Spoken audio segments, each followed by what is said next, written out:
Hello everyone, रघुवर GK में आप सभी का स्वागत है। आज हम लोग सीटेट एग्जाम 2018 में पर्यावरण अध्ययन के जितने भी पूछे गए प्रश्न हैं उन सभी का हम डिस्कशन करेंगे। तो यह वीडियो आपके लिए काफ़ी इम्पोर्टेंट है। आप वीडियो को अंत तक देखें और वीडियो पसंद आए तो चैनल को सब्सक्राइब जरूर करें ताकि आगे आने वाली वीडियो का नोटिफिकेशन आपको मिलता रहे।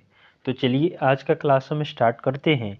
हमारा पहला प्रश्न है, समुदाय एक महत्वपूर्ण शिक्षण और अधिगम संसाधन है क्योंकि समुदाय एक महत्वपूर्ण शिक्षण और अधिगम संसाधन है क्योंकि ऑप्शन ए हमारा है, कोई भी समुदाय में उपलब्ध समस्त ज्ञान को बिना आलोचना के स्वीकार कर सकता है। तो यह नहीं हो सकता है।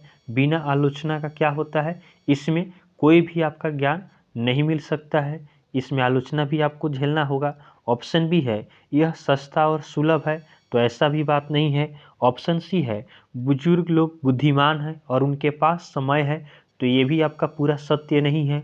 तो हमारा सही उत्तर हो जाएगा ऑप्शन डी, यह वास्तविक परिस्थिति में सीखने का अवसर प्रदान करता है। समुदाय में रहने पे क्या होता है, हमें वास्तविक परिस्थिति हमारे सामने आती है, जैसे जैसी परिस्थिति आती है उसके हिसाब से हम सीखते जाते हैं।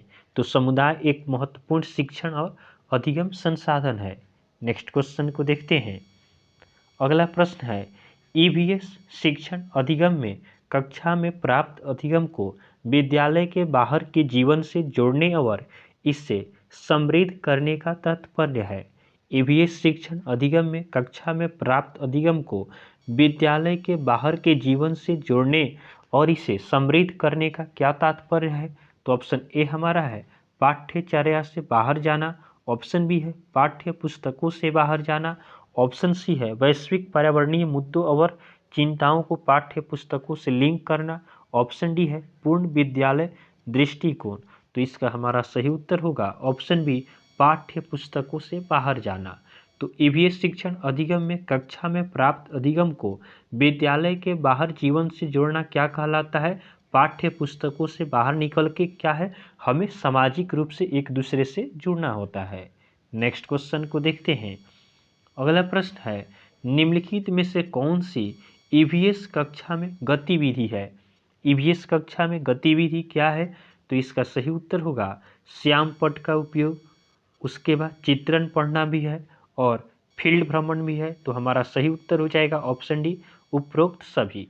तो आपका ईवीएस कक्षा की गतिविधि में क्या क्या आता है, श्याम पट्ट का उपयोग आता है, चित्र पढ़ना आता है, फील्ड भ्रमण, ये सभी आते हैं। नेक्स्ट क्वेश्चन को देखते हैं।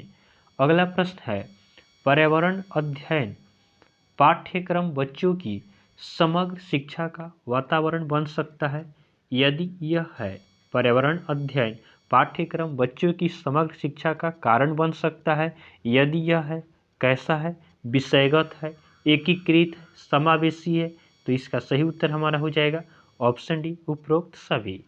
नेक्स्ट क्वेश्चन को देखते हैं। ईवीएस पाठ्य पुस्तक में सपेरों पर एक अध्याय है। इसका उद्देश्य बच्चों को जागरूक करना है और संवेदनशील बनाना है कि ऑप्शन ए है, पशुपालन आजीविका का अच्छा स्रोत है। ऑप्शन बी है कि यह एक अवैध कार्य है। ऑप्शन सी है, सपेरों के लिए क्योंकि बच्चे इन दिनों अक्सर उन्हें नहीं देखते।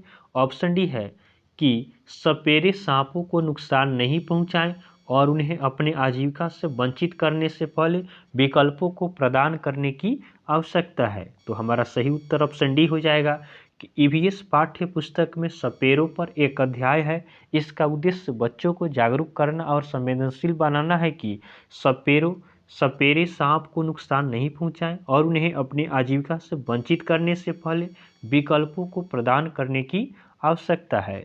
नेक्स्ट क्वेश्चन को देखते हैं।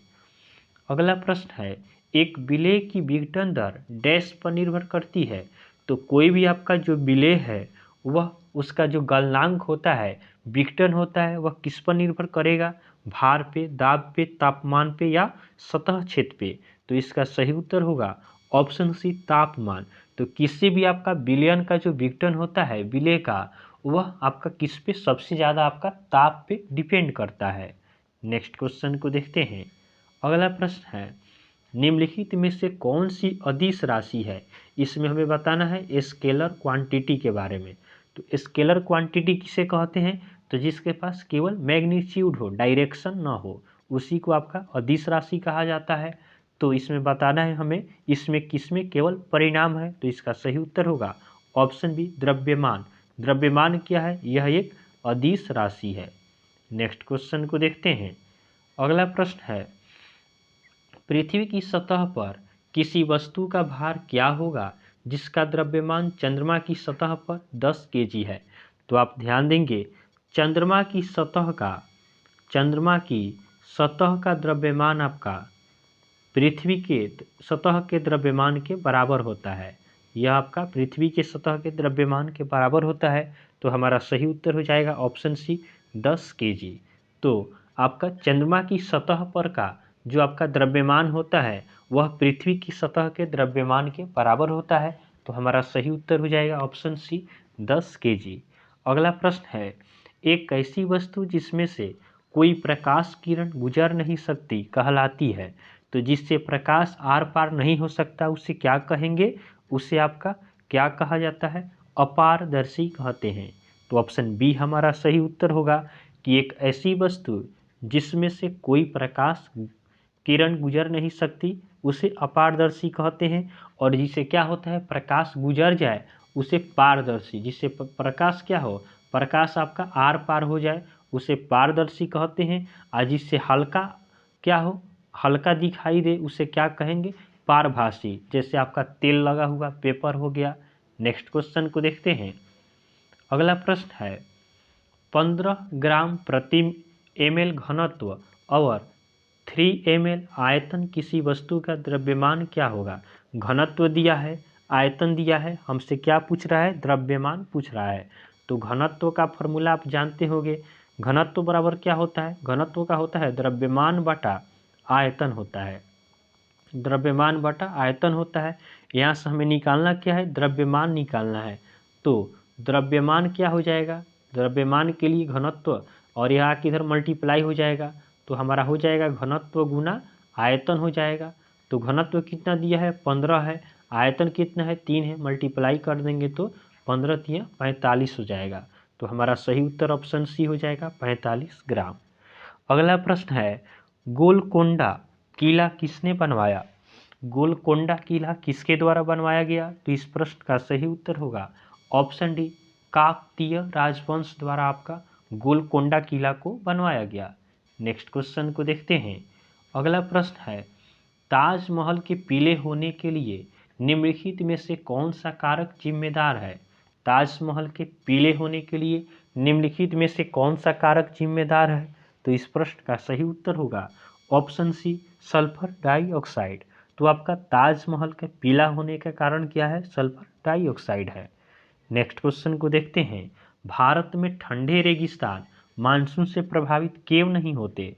ठंडे रेगिस्तान मानसून से प्रभावित नहीं होते हैं, ऐसा क्यों? तो इसका सही उत्तर होगा ऑप्शन सी, ठंडे रेगिस्तान हिमालय की वृष्टि छाया में होते हैं, इसलिए ये आपका ठंडे रेगिस्तान मानसून से प्रभावित नहीं होते हैं।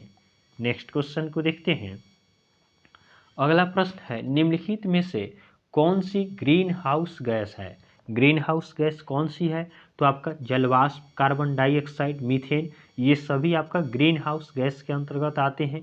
तो हमारा सही उत्तर हो जाएगा ऑप्शन डी, उपरोक्त सभी। अगला प्रश्न है, भारत के किस क्षेत्र में स्थानांतरित खेती करने का प्रचलन है? किस क्षेत्र में आपका स्थानांतरित खेती किया जाता है? तो इसका सही उत्तर होगा ऑप्शन बी, उत्तर पूर्वी क्षेत्र में आपका स्थानांतरित खेती को किया जाता है। नेक्स्ट क्वेश्चन को देखते हैं। अगला प्रश्न है, स्थानों, दूरियों और दिशाओं की सापेक्ष स्थिति को समझने की क्षमता है। आपका स्थान, दूरी और दिशाओं की सापेक्ष स्थिति को समझने की क्षमता क्या कहलाती है? तो इसका सही उत्तर होगा ऑप्शन सी, चित्रण कौशल। तो आपका स्थान हो गया, दूरी हो गया और दिशा हो गया, कि इनकी सापेक्ष स्थिति को समझने की क्षमता को चित्रण कौशल कहते हैं। नेक्स्ट क्वेश्चन को देखते हैं। वाष्पीकरण की प्रक्रिया निम्नलिखित में से किस स्थिति में सबसे धीमी होती है? वाष्पीकरण की प्रक्रिया सबसे धीमा कब होता है? तो इसका सही उत्तर होगा ऑप्शन ए, सतह क्षेत्र और तापमान दोनों में कमी। तो वाष्पीकरण की प्रक्रिया निम्नलिखित में से किस स्थिति में सबसे धीमा होगा? जब सतह क्षेत्र कम होगा और तापमान कम होगा, तब क्या होगा? वाष्पीकरण की प्रक्रिया आपका कम होगा। नेक्स्ट क्वेश्चन को देखते हैं। अगला प्रश्न है, महिलाएं पुरुषों की तुलना में कमजोर है, यह एक डैश है। महिलाएं पुरुषों की तुलना में कमजोर है, यह एक डैश है। तो इस प्रश्न का सही उत्तर होगा ऑप्शन डी, रूढ़िबद्ध धारणा है। तो यह आपका रूढ़िबद्ध धारणा है कि महिलाएं पुरुषों की तुलना में कमजोर है, लेकिन महिलाएं वास्तविक में पुरुषों की तुलना में कमजोर नहीं होती है। नेक्स्ट क्वेश्चन को देखते हैं। बाला का पूरा रूप क्या है? BALA, बाला का पूरा रूप क्या होगा? तो इस प्रश्न का सही उत्तर होगा ऑप्शन डी, अधिगम सहायक के रूप में बिल्डिंग। तो आपका बाला का पूर्ण रूप होता है अधिगम सहायक के रूप में बिल्डिंग। नेक्स्ट क्वेश्चन को देखते हैं। आज का हमारा लास्ट क्वेश्चन है कि पर्यावरण अध्ययन के संदर्भ में बोझ के बिना सीखना क्या बताता है? तो पर्यावरण अध्ययन के संदर्भ में बोझ के बिना सीखना क्या बताता है? तो इस प्रश्न का सही उत्तर होगा ऑप्शन बी, स्कूल बैग का कम वजन। तो एक बच्चे के लिए बोझ क्या होता है? उसका जो बैग होता है वही मुझे उसे बोझ की तरह लगता है। तो पर्यावरण अध्ययन के संदर्भ में बोझ के बिना सीखना क्या बताता है? यह बताता है कि स्कूल बैग का कम वजन होना। तो इस तरह हमने इन्वायरमेंटल स्टडीज़ के टॉप 20 क्वेश्चंस को देखा है, जो आपके एग्जाम के लिए काफ़ी इंपॉर्टेंट है। तो आपको वीडियो पसंद आया हो तो आप वीडियो को लाइक करें, चैनल को सब्सक्राइब करें तथा अपने फ्रेंड के साथ ज़रूर शेयर करें। तो चलिए आज के लिए हम इतना ही रखते हैं, फिर नेक्स्ट वीडियो में आपसे मिलेंगे। तब तक के लिए धन्यवाद।